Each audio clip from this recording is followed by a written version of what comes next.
지난주에 제가 우리 성도님들과 함께 나누는 것 중에 축복을 한번 한 주간 제사장의 축복을 함께 나눴으면 좋겠다 했습니다. 어떻게 다들 실천하셨나요? 아멘. 네. 하셨습니다. 우리가 산다는 것은 누구에게 피해를 주는 삶이 아니라 누구에게든지 덕이 되어지고 또 더불어 살 때 도움이 되는 삶이 되면 얼마나 좋겠습니까? 그렇죠? 그래서 우리가 산다고 하는 것은 하나님을 열심히 믿는 것 굉장히 중요하죠. 하지만 믿는다 하면서 내가 삶 속에, 세상 속에 본이 되지 못하면 아무 의미가 없는 것이죠. 교회 안에서 아무리 잘한다 하더라도 교회 안에서는 드러나지 않잖아요. 그죠? 하지만 성도들은 믿음을 판단할 때 보는 것은 교회 안에서만 보기 때문에 교회에서 보이는 것을 가지고 믿음이 좋다, 믿음이 연약하다 이렇게 판단하게 되어집니다. 하지만 진정한 것은 우리가 삶의 현장에서 그리스도인의 모습을 제대로 보여주고 있느냐, 그 삶이 중요한 것이거든요. 우리가 사는 것은 삶 속에서의, 세상 속에서의 그리스도인으로 사는 것이 바로 참 그리스도인이다 이렇게 말할 수 있겠습니다. 그래서 신앙생활이란 하나님을 경험하는 것, 살아계신 하나님을 경험하는 삶이 진정한 신앙생활이다 라고 얘기할 수 있겠습니다. 그래서 신앙생활이라는 것은 단순간에 끝나는 것이 아니라 오랜 여정을, 또는 나그네와 같은 삶이라 할지라도 그 삶 속에 거하시는 주님을 날마다 마음에 품고 그 삶을 통해 하나님을 영광스럽게 영광 돌리는, 그것이 진정한 신앙인의 삶이 아닌가 이렇게 보아집니다. 그래서 오늘은 이 여정 속에 있는 민수기에 대해서 두 번째로 이야기를 나누고자 합니다. 민수기, PPT 한번 띄워주시기 고맙겠습니다. 우리가 산다라고 하는 것 중에 하나님으로부터 구속된 자가, 다시 말하면 이스라엘 백성들이 출애굽하고 나서 시내산에 머물고 시내산에서 약 1년여 동안 11개월 한 5개월인가요? 이렇게 머물면서 하나님 앞에 받은 명령, 바로 십계명이죠. 그 명령대로 앞으로 살 것을 아멘으로 이스라엘 백성들이 화답했습니다. 모세가 산에 올라, 호렙산에 올라서 내려올 때, 호렙산은 시내산과 같은 이름이죠. 그래서 내려왔을 때에 그 모세의 얼굴이 환하게 밝아졌던 것은 이스라엘 백성들이 모두가 다 아멘으로 화답한 그 삶 속에서의 여정이 시작되기 때문에 그렇습니다. 그래서 우리가 항상 말씀을 접할 때나 삶 속에 있을 때 민수기와 같은 여정 속의 삶이 이제는 원망을 빼버리고 불평을 빼버리고 하나님 앞에 온전히 서는 그런 삶이 시작을 한번 내 삶과 한번 조명해 보시면서 오늘 민수기를 함께 나누기를 원합니다.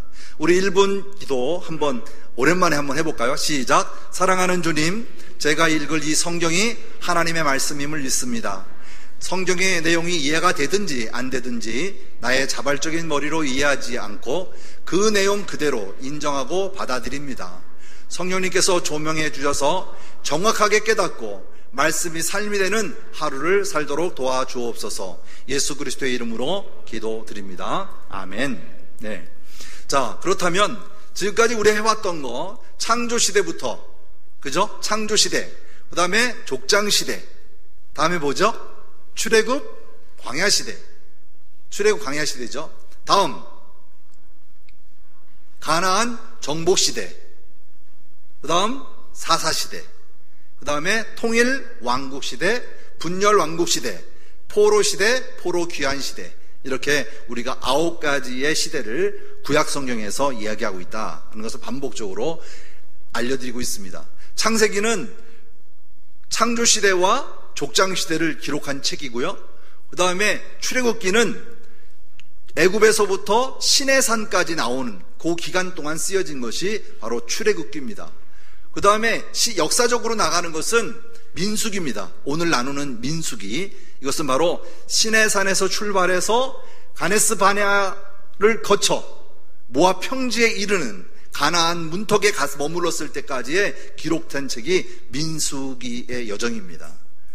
그 다음에 이제 우리가 지난번에 나누었던 것은 뭐냐면 시내산에서 1년여 동안 남아 있으면서 거기서 하나님의 율법을 받은 것, 오제사 7절기에 대해서 했죠. 그래서 5가지 제사와 7가지 절기, 하나님 앞에 나가는 방법과 이 세상을 살아갈 때 지켜야 할 절기에 대하여 우리가 함께 나누었습니다. 그리고 이제 앞으로 민수기가 끝나고 나면 신명기를 하게 되어지는데, 신명기는 모세의 세 편의 설교로 준비되어 있습니다. 그것은 뭐냐면 지금까지 출애굽에서 민수기를 거친, 레위기와 민수기를 거치는 모든 여정을 하나님의 말씀 속에서 모세가 과거와 현재와 미래를 얘기하는 내용으로 신명기가 맞춰지면서 모세가 느보산에서 죽음으로 맞이하게 되는 내용입니다. 그래서 여기 5가지, 이거를 모세가 썼다 해서 모세오경이다 이렇게 얘기합니다. 그래서 이 모세오경에서 우리가 지금 4번째 민수기까지 달려왔습니다. 지난주에 이어서 오늘은 아까 말씀드린 대로 제사장의 축복을 함께 나누었습니까 했는데 아멘으로 화답해 주셔서 너무나 시원하고 감사드립니다.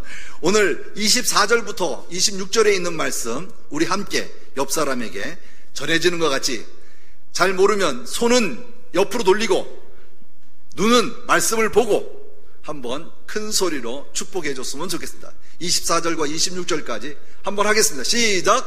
여호와는 내게 복을 주시고 너를 지키시기를 원하며, 여호와는 그의 얼굴을 내게 비추사 은혜 베푸시기를 원하며, 여호와는 그 얼굴을 내게로 향하여 드사 평강 주시기를 원하노라. 아멘.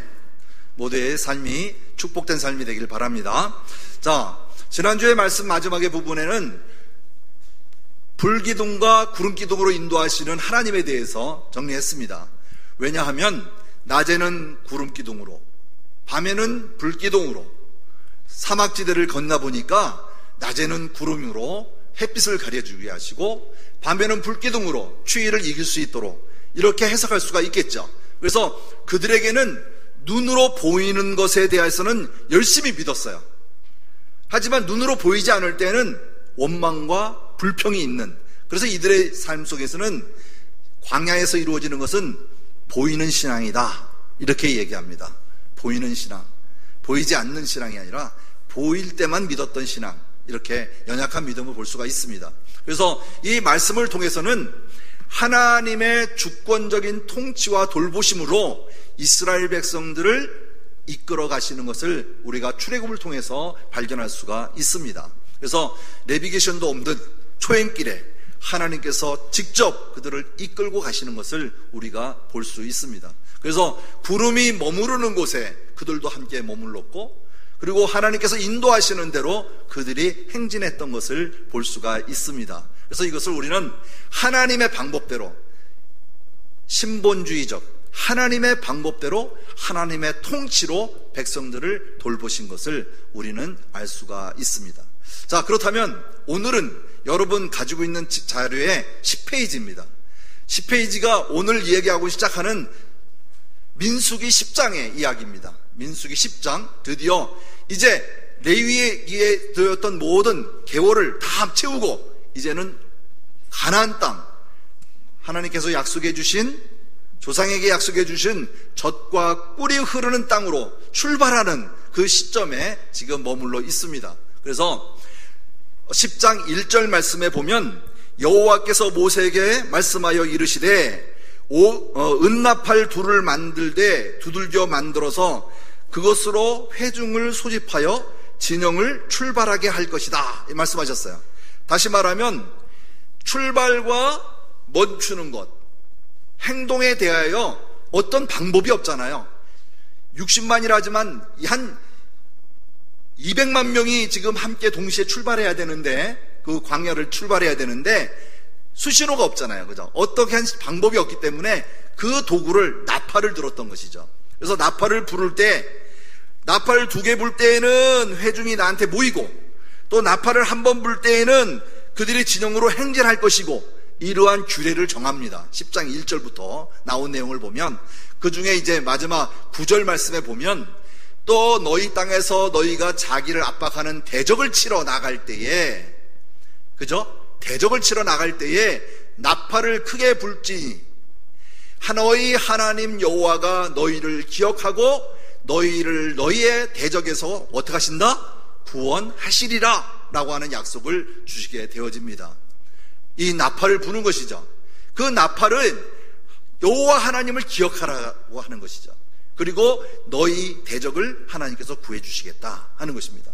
그래서 11절 말씀에 보면 둘째 해, 둘째 달, 20날에 구름이 증거의 성막에 떠오르면, 그죠? 이스라엘 자손들이 시내 광야에서 출발하여 자기 길을 가더니 바란 광야에 구름이 머무느니라 이렇게 합니다.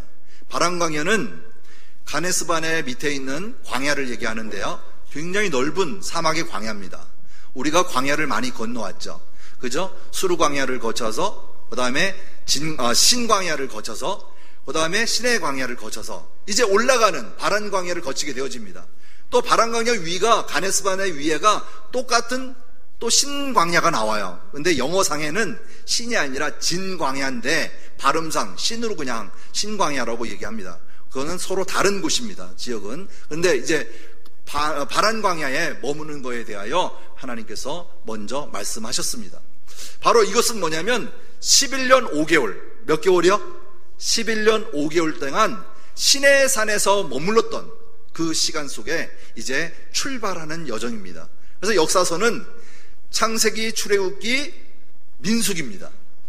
나머지는 머무르는 시간이고요. 그래서 동시대에 있었던 이야기 중에 민수기가 이제 시내산으로 출발하는, 시내산에서 출발하는 사건이 기록되어 있습니다. 자, 그렇다면 시내산에서 어떻게 출발했을까 하는 것이죠, 그죠? 이들은 지금 이렇게 성소를 중심으로 해서 각 지파별의 선두지파, 진하게 나와 있는 것이 선두지파거든요. 앞장서서 나가는 선두지파인데 따지보면 기준이 되는 지파들이죠. 이렇게 지파들이 모여서 출발하게 되어집니다. 나팔을 불었을 때 이제 먼저 출발하는 상태로 유다지파로부터 르우벤, 에브라임, 단 이런 형태로 군대 형성을 이루어서 나가게 되어집니다. 앞에 그림과 같이 구름기둥이 앞으로 머무를 때 먼저 뭐가 나가죠? 언약궤가, 하나님의 언약궤가 먼저 나가게 되어지고, 그 다음에 유다 선두지파가 앞에서 나가게 되어지고, 선두지파가 나가고 나면 성막의 기구들이 나가게 되어집니다. 성막의 기구들이 이렇게 레위지파들이 맡은 하나씩 하나씩의 직위를 가지고 출발하게 되어집니다. 그래서 이와 같은 대열로 쭉 일직선으로 가네스 바네아를 향하여 가는데 목적지가 어디였을까요? 젖과 꿀이 흐르는 땅입니다. 그는 하나의 경로일 뿐이죠.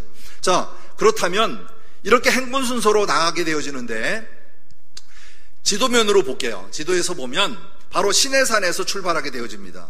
그죠? 그 위에 바란 광야가 있죠?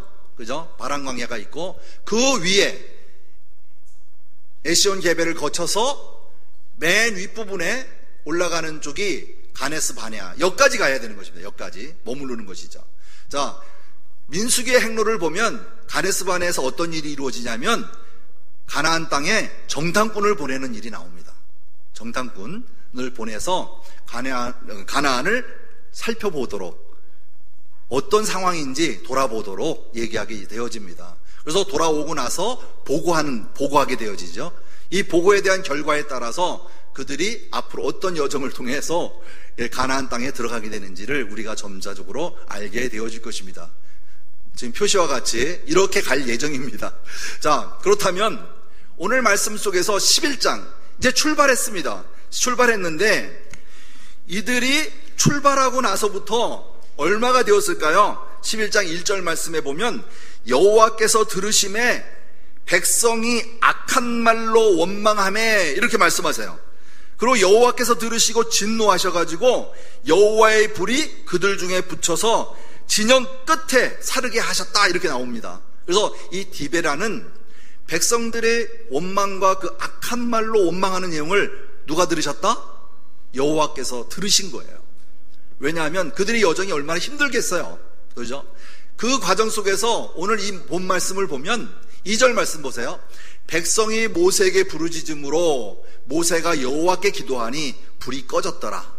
하나님께서 불을 붙이시고 모세가 기도하여서 불이 꺼진 것이에요. 그래서 이곳의 이름을 디베라라 이렇게 합니다. 디베라. 여호와의 불이 그들 중에 붙은 까닭이었더라 하는데 이들의 족속의 끝부분에 불을 붙이게 되는 사건이죠. 그래서 4절에 보면 그들 중에 섞여 있는 자들이 섞여서 살던 다른 인종들이 탐욕을 품음에 이스라엘 자손도 다시 울며 이르되 누가 우리에게 고기를 주어 먹게 하랴 이런 물이 나오죠. 왜일까요? 여기서 그들 중에 섞여 사는 다른 인종이라고 얘기했잖아요. 그것을 아마 출애굽할 때 들으셨을 거예요. 출애굽할 때 6월절에서 출애굽할 때 이스라엘 백성만 출애굽한 게 아니잖아요. 그죠? 그래서 출애굽에 보면 12장 38절에 수많은 잡족과 그죠? 이스라엘 백성 말고 수많은 잡족과 양과 소와 심이 많은 가축이 그들과 함께 출발하게 되었다는 것을 말하고 있습니다. 이 말씀을 다시 말하면 원망의 주체는 이스라엘 백성으로 통합하고 있지만 그 속에 작은 무리들로부터 시작되어진 원망은 바로 이 잡족들입니다. 하나님을 모르는 자들, 우상을 섬기던 자들, 이런 자들도 은혜를 입어서 그죠? 출발하게 되어진 사건이죠. 자, 그렇다면 11장 31절 이후에 가면요, 아까 뭐라고 그랬죠?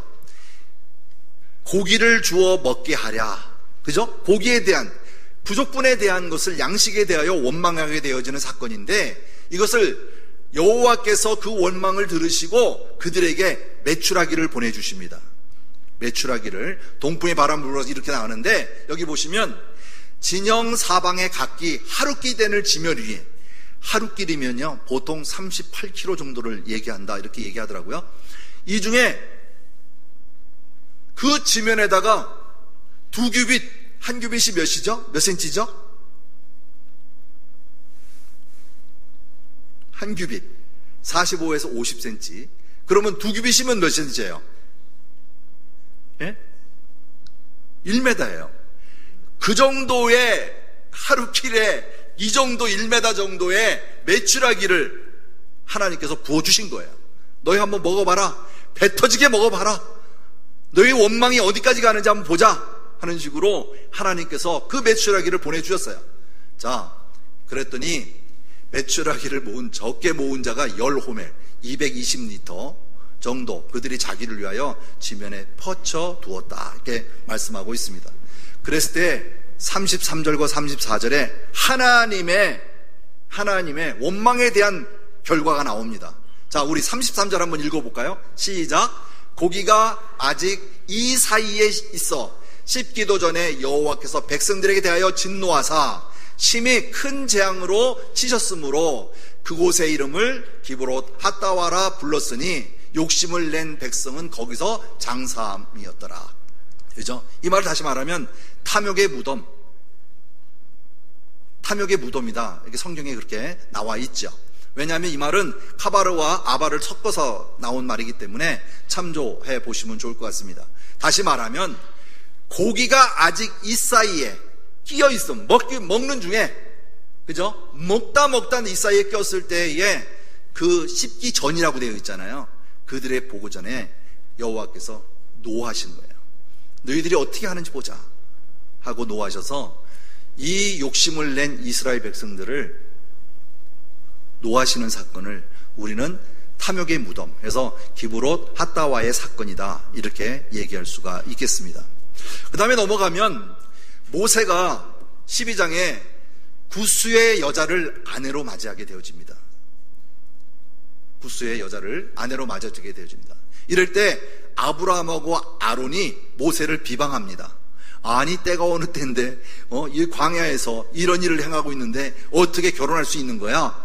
그리고 또 이방 여인을 어떻게 결혼할 수 있을 거야? 아마 이렇게 하지 않았을까 생각이 되어집니다. 하지만 본문에서는 이렇게 얘기합니다. 여호와께서 구름 기둥 가운데로부터 강림하사 장만문에 서시고 아론과 미리암을 부르시는지라.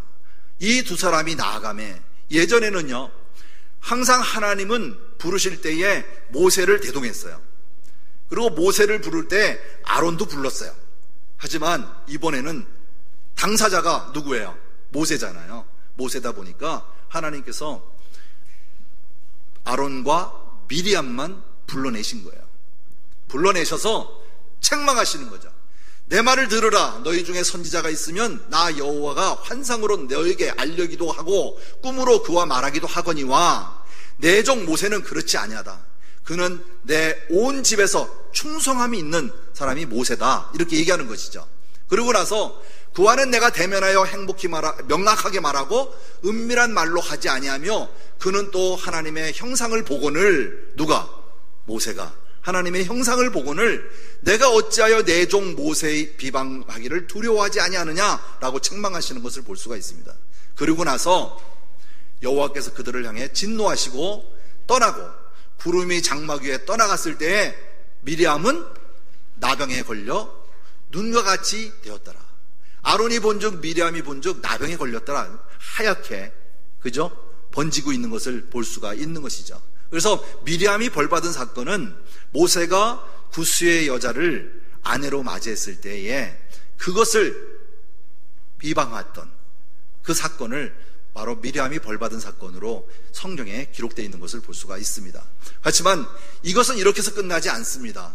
왜냐하면 모세가 당사자지만 그래도 여호와께 부르짖습니다. 고쳐달라고. 그래서 미리암이 진영 밖에 이래 동안 갇혀 있었지만 그가 돌아와서 다시 고침을 받고 다시 출발의 여정을 참은 것을 볼 수가 있습니다. 그래서 결국은 20장에 가면 가네스바네에서 미리암은 죽게 되어집니다. 자, 이제 목적지는 가네스바네의 1차적인 목적지가 생겨집니다. 그래서 민수기는 크게 나눠서 들을 때 지명을 잘 알아야 되는데 먼저 시내산에서 출발, 두 번째 가네스바네아입니다. 이 가네스바네아를 우리는 꼭 기억해야 합니다. 왜냐하면 기점이기 때문에 그렇습니다. 출발의 기점, 성도들의 삶의 기점이기도 하고 이스라엘 백성들이 왜 광야에서 38년 동안 40년 동안 그렇게 돌 수밖에 없었는지에 대한 사건의 전말과 그의 결과가 나오기 때문에 그렇습니다. 가네스바네아 한번 따라해 볼까요? 가네스바네아. 예, 가네스바네아. 자, 보겠습니다. 가네스바네아는 출발해서 도착한 곳이 바로 이 지역입니다. 이 지역. 그죠? 가네스바네아. 거기 보면 그 위쪽으로는요 젖과 꿀이 흐르는 땅이에요. 여기까지 오는 거리가 시내산에서 가네스바네아까지 오는데 얼마나 걸렸을까요? 얼마나 걸렸을까요? 오래 걸리지 않았습니다. 좀 이따 설명하겠지만 그렇다면 가네스바네아에서 젖과 꿀이는 가나안 땅으로 가기에는 얼마나 걸릴 것 같아요? 며칠 안 됩니다. 그죠? 이제 목적지가 다 왔는데 이제 가네스바네아에 도착한 이스라엘 백성들을 두고 이제 가나안 땅이 어떻게 있는지 한번 정탐꾼을 보내지게 되어집니다. 그래서 예전에는 가나안에 보내주는데 각 지파별로 12지파죠. 12지파별로 한 명씩을 뽑아서 정탐꾼을 소집하게 되어집니다. 어디 갔더니 정보사, 우리나라의 정보사 거기 전술 계획에 보니까 이 성경에 나와 있는 모세가 가나안 땅에 정탐꾼 보낸 그것을 기록하고 있더라고요. 정보사에도 이런 내용을 기록해서 이거를 훈련의 교재로 썼던 것을 제가 본 적이 있습니다. 자, 이것은 뭘까요? 가나안 정복을 위한 정보 수집이에요. 정보 수집. 다시 말하면 가데스에서부터 르보하맛까지라고 제가 표시해놨잖아요. 르보하맛이 어딜까요?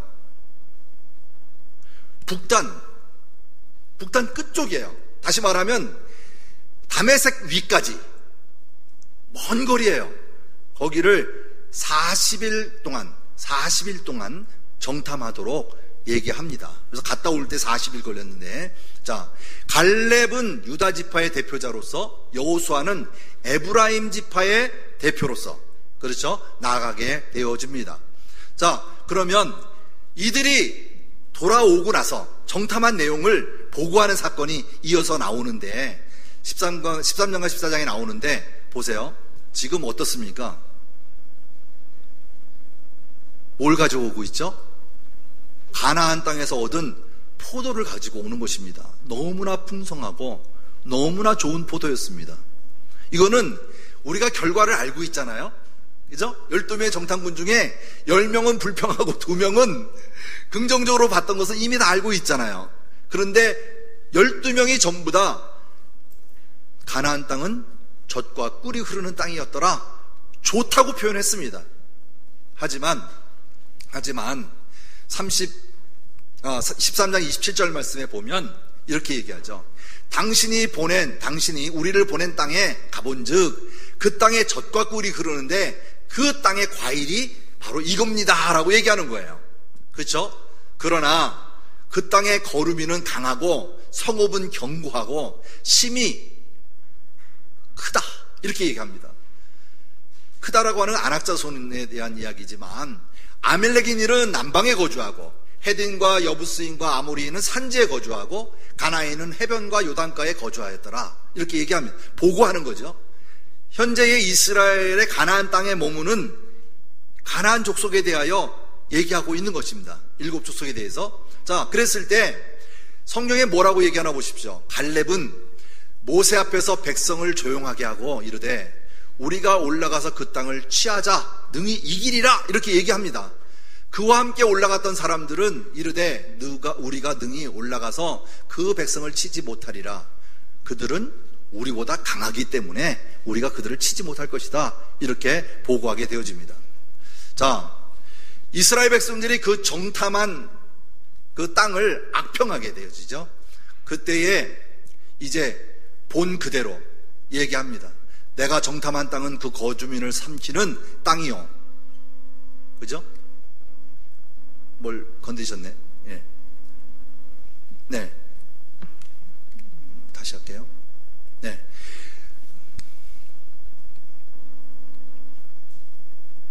그렇죠. 예. 넘겼나요? 넘어갔나요? 제가 넘겼나요? 자, 보겠습니다. 자, 여기서 보면 정탐한 땅을 앙평하고 나서 그들은 신장이 장대하다고 했어요.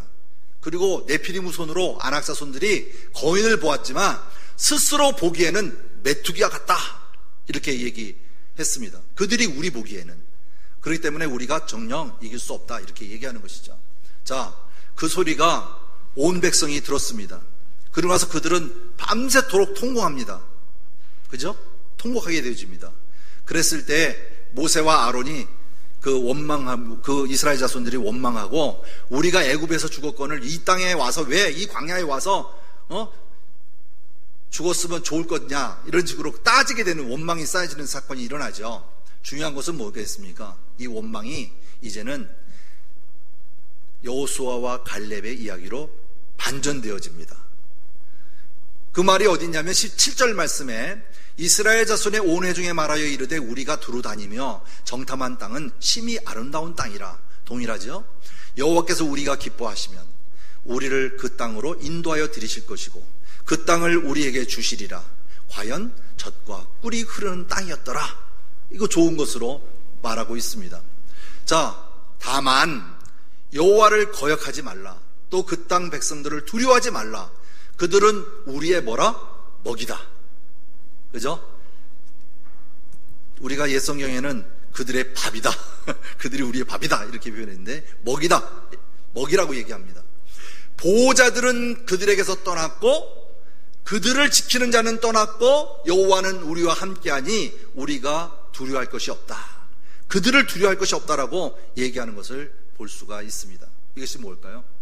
하나님이 함께 하신다라고 하는 것을 이들은 확고하게 믿고 있음을 볼 수가 있습니다. 사랑하는 성도 여러분, 우리가 볼 때 신앙이라고 하는 것은 본 그대로 믿는 것하고 아까 얘기했죠.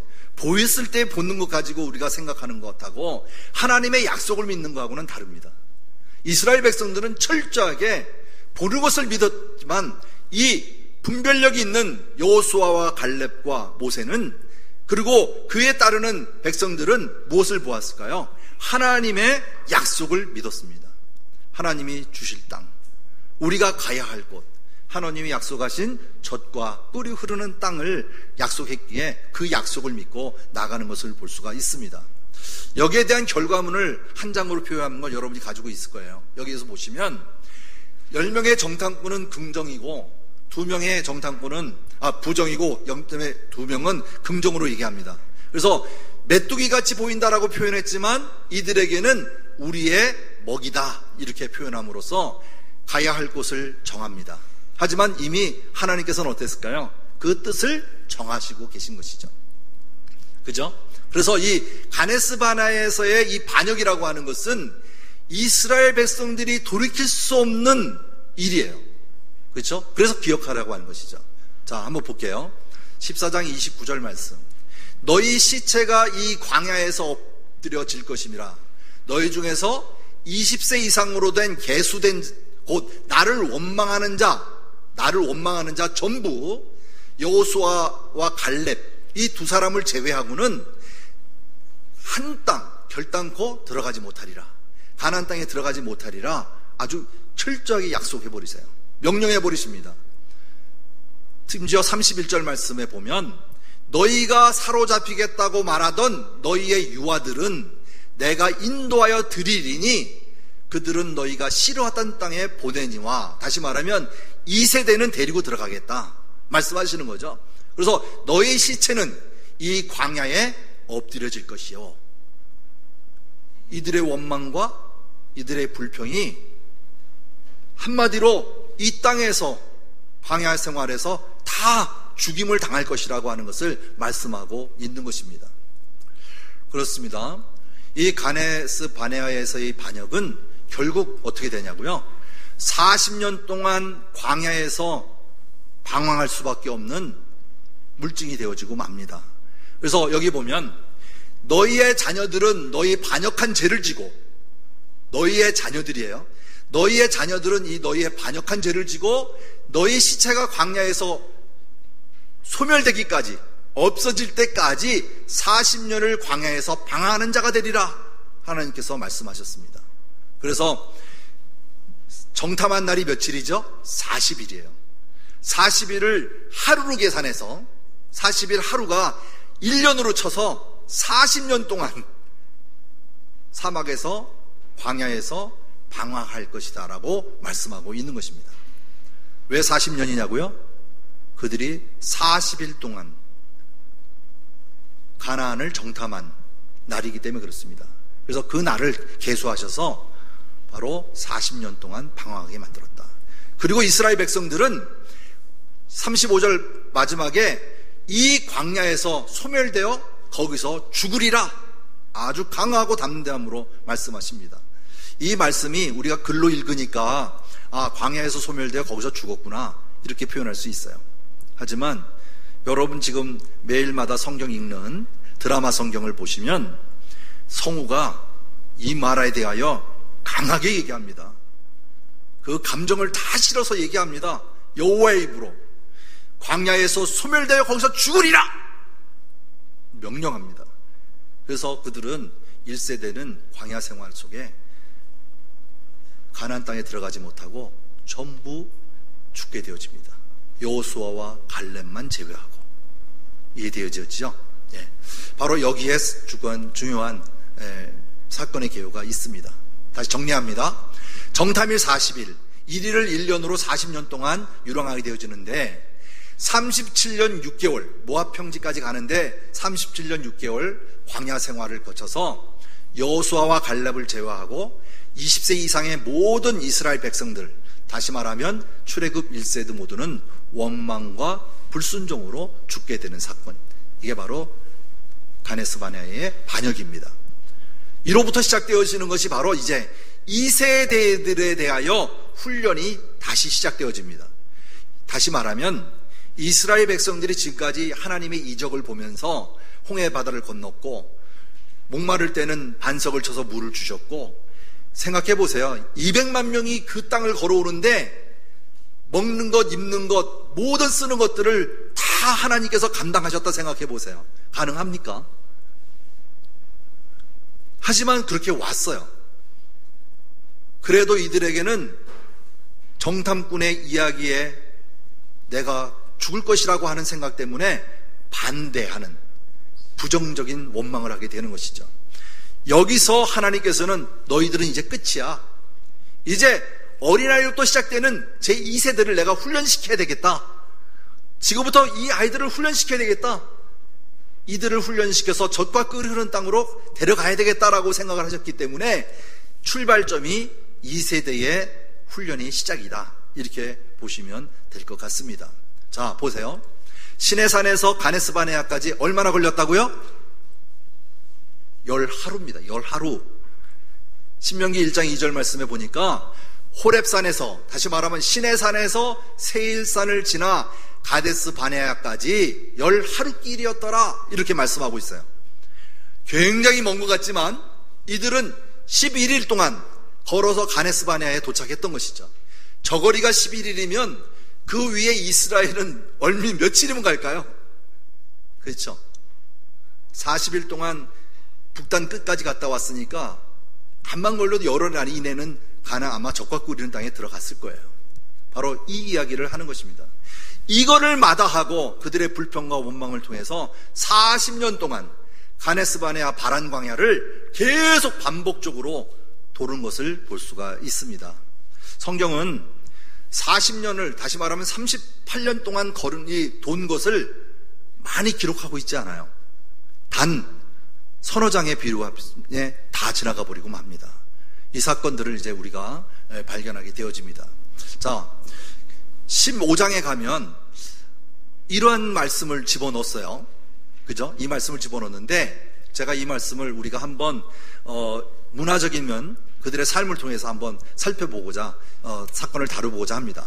여기 말씀해 보면 이스라엘 자손에게 명령하여 그 대대로 그들의 옷단 귀에 술을 만들고 청색끈을 그 귀에 술에 더하라. 이렇게 말씀하셨어요.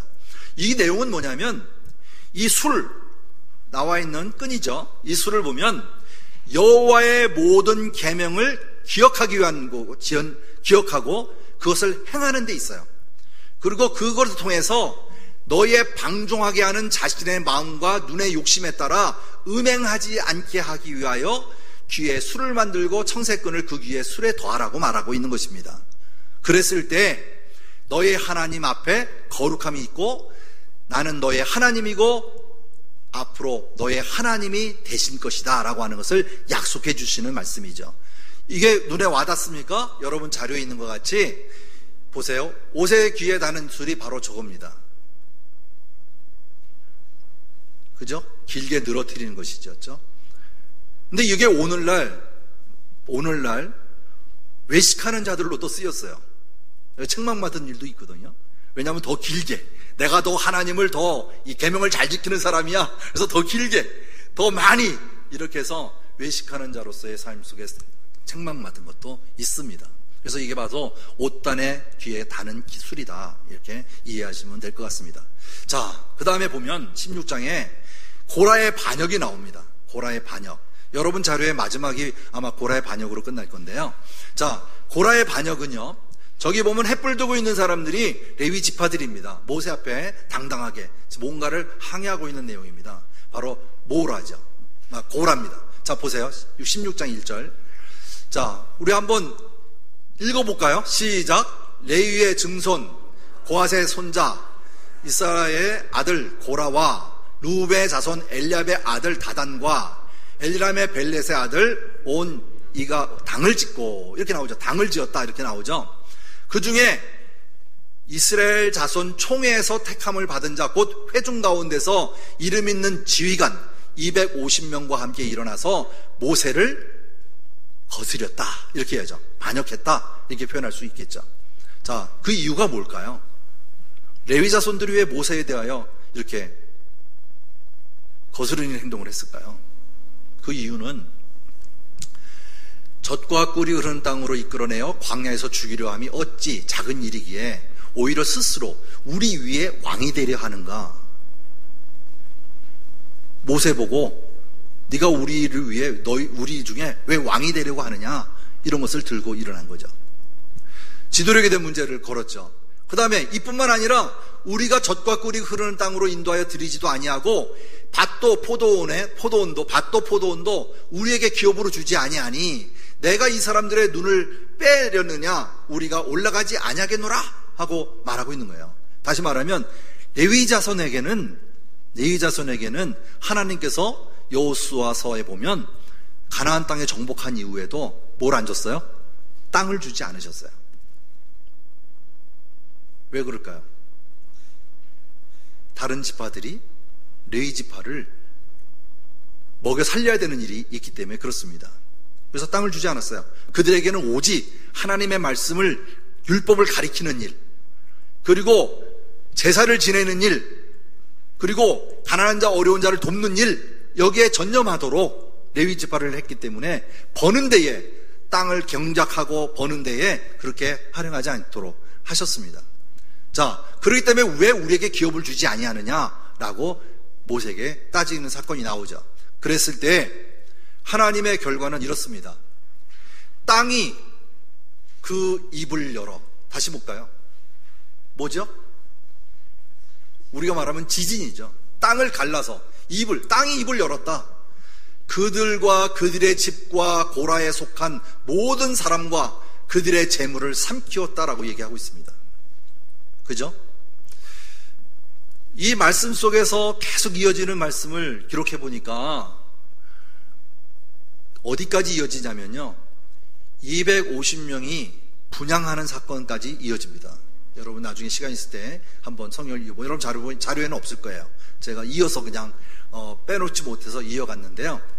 어떻게 하나님께서 이 향로까지를 통해서 이스라엘 백성들을 깨우치려고 하셨냐면 38절 말씀에 보면요, 사람들은 범죄하여 그들의 생명을 스스로 해하였거니와 그들이 향로를 여호와 앞에 드렸으므로 그 향로가 거룩하게 되었나니 그 향로를 쳐서 재단을 싸는 철판을 만들어라, 이렇게 했습니다. 이해되시죠? 재단을 싸는 철판까지 만들었어요. 왜? 그것은 거룩한 것이기 때문에 구별하기 위해서 말씀하신 것을 볼 수 있습니다. 그로 인해서 그들에게는 이 원망의 사건이 모두 다 죽게 되는 사건이 나옵니다. 보세요. 40절 말씀에 보면 그 향로가 제단의 철판이 되어서 이스라엘 자손이 기념물이 되게 하셨어요. 그리고 나서 앞으로 다른 사람은 여호와 앞에 분향하러 가까이 오지 못하게 함이고 고라와 그의 무리들과 같지 않게 하기 위하여 이것을 기념물로 삼은 것입니다. 다시는 모세에게 거스려라, 거스리지 말라, 거스리지 말라고 하는 것이죠. 하나님이 세운 자에 대하여서는 원망도 하지 않도록 그렇게 말씀하고 있는 것입니다. 자, 그래서 이튿날 이스라엘 자손의 온 회중이 모세와 아론의 원망하고 이스라엘 백성들을 죽였다, 이렇게 얘기하죠. 근데 이 회중에 모였던 모세와 아론을 칠 때에 회막에 바라보니까 구름이 회막을 덮었어요. 이건 뭐죠? 하나님의 임재를 얘기하는 것이죠. 그죠? 보세요. 모세에게 말씀하여 이르십니다. 뭐라고 얘기하시느냐? 너희는 이 회중에서 떠나라. 떠나야 될 이유가 있어요. 내가 그 회중에 모여있는 사람들을 다 죽일 테니까 그곳을 떠나라 이거야. 누구 보고? 모세하고 아론 보고 떠나라, 이렇게 얘기합니다. 내가 순식간에 그들을 멸하려느니 두 사람은 떠나라, 이렇게 얘기하시는 거죠. 그럴 때에 두 사람은 그 자리에 엎드립니다.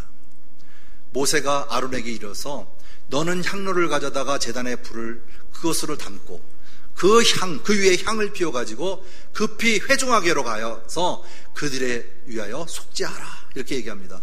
그랬을 때에 이미 하나님의 진노가 연병이 시작되어졌죠. 전염병이 시작되어졌습니다. 하지만 아론이 제사를 드림으로 해서 백성들이 구원을 받습니다. 죽음에서 면하는 사건이 되어집니다. 보세요. 47절 말씀에 백성을 위하여 아론이 속죄합니다. 죽은 자와 산 자 사이에 섰을 때 그 연병이 그치게 되어지고 그때에 죽었던 자가 14,700명이 죽게 되어집니다. 참 하나님의 말씀에 거역하는 것이 이만큼 무서운 것이죠. 생명을 내놓을 정도의 결단이 있어야 하는 것입니다. 여기에서 빗대서 어떤 분은 목사님의 말씀을 거역하면 죽는다라고 얘기하는 사람도 있더라고요. 죽는지 않는지 한번 거역 한번 해보시면 어떠실까? 사랑하는 성도 여러분, 이만큼 하나님이 세운 자, 하나님의 영이 임한 자는 우리가 거역해서는 아니 되는 사건들이 이 말씀 속에서 우리가 살펴볼 수 있겠죠. 그래서 이스라엘 백성들은 이렇게 자기들이 죽임을 당하고 하나님께서 약속하신 이 땅에서 너희들을 다 죽여버리겠다, 그 시체가 소멸될 때까지 너희를 방황하게 만들 것이다 라고 얘기했던 그 사건이 있음에도 불구하고 이스라엘 백성들은 그래도 끝까지 원망합니다. 언제까지? 다 죽어 없어질 때까지 그들은 원망합니다. 우리가 돌아볼 때 우리의 삶이 어디까지일까요? 그죠? 다시 말하면 우리가 이 땅을 살아가면서의 나의 원망이 언제 끝날까요? 눈에 보이는 것에만 믿음으로 여긴다면 보이지 아니하는 하나님을 우리가 어찌 믿을 수 있겠을까요? 하지만 우리는 약속을 믿습니다. 여호와께서 모세에게 선포하라 라고 한 것은 여호와의 입이 되어 여호와의 말을 전하라고 하는 거거든요. 이게 선지자의 역할이에요. 그 말씀을, 여호와의 말씀을 선포했던 그 말씀을 기록해 놓은 것이 뭐라고요? 바로 성경이에요. 그렇기 때문에 성경은 하나님의 말씀인 거예요. 즉 이 시대에 우리가 하나님의 말씀을 선지자성을 통해서 듣지 못하지만 여호와의 말씀을 기록해 놓은 것이 바로 말씀이기에 하나님의 말씀을 읽어야 하고 하나님의 말씀을 깨달아야 하는 것입니다. 하나님께서는 이것도 부족하셔서 스스로 말씀이 되어셔서 이 땅에 오셨어요. 바로 예수님이에요. 말씀이 곧 예수님, 로고스가 되신 예수님, 바로 말씀 그 자체이신 예수님이 이 땅에 오신 것도 믿지 못하는 세대에, 그죠? 있었음을 우리가 알 수 있습니다. 하지만 우리는 얼마나 행복합니까? 말씀도 보고 예수님도 믿고 우리가 사망에서 생명으로 옮기는 이러한 은혜 받은 자로서의 삶이 얼마나 복이 됩니까? 사랑하는 성도 여러분, 우리가 이 말씀을 통해서 앞으로 젖과 꿀이 흐르는 가나안 땅을 갈 때 하나님은 어떠한 훈련을 통해서 그들을 가나안 땅으로 끌고 가는지를 다음 주에 우리 한번 더 기대하면서 나머지 성경들을 한번 더 읽어보시면 이해하는데 큰 도움이 되지 않을까 생각이 되어집니다. 반드시 이번 남은 기간에 하나님을 원망도 불평도 나의 마음에서 사라지도록 우리가 기도하고 주의 말씀을 믿고 의지해 나가는 한 주간이 되기를 주님의 이름으로 부탁드립니다. 기도하겠습니다. 사랑의 하나님, 고맙고 감사합니다. 우리의 삶 속에서 불평과 불만이 아직도 움트고 있는데 하나님, 주님께서 우리의 마음을 주저간하여 주시고 간섭하여 주셔서 성령님의 인도하심에 따라 나의 분이 사라지고 오직 은혜로 하나님의 삶을 닮아갈 수 있도록 도와주옵소서. 말씀을 가까이 하며 주의 말씀을 들을 때 마음속 깊이 담게 하여 주시고 그 말씀 속에서 거하는 우리의 삶이 얼마나 복되고 아름다운지 누리며 살아가는 우리 성도님들 될 수 있도록 은혜 베풀어 주시옵소서. 성경 통독을 통하여 파노라마를 통하여 한 걸음 한 걸음 주님을 알아가고자 합니다. 주님, 우리의 마음을 돌이켜 주시고 바로 알 수 있도록 깨워주시고 말씀이 삶이 되어 삶 속에 변화되는 삶이 나의 몸에서 일어나도록 내 자신에서 변화되어지도록 주관하여 주시고 인도하여 주시옵소서. 모든 것을 주께 의탁하옵고 예수 그리스도의 이름으로 기도드리옵나이다.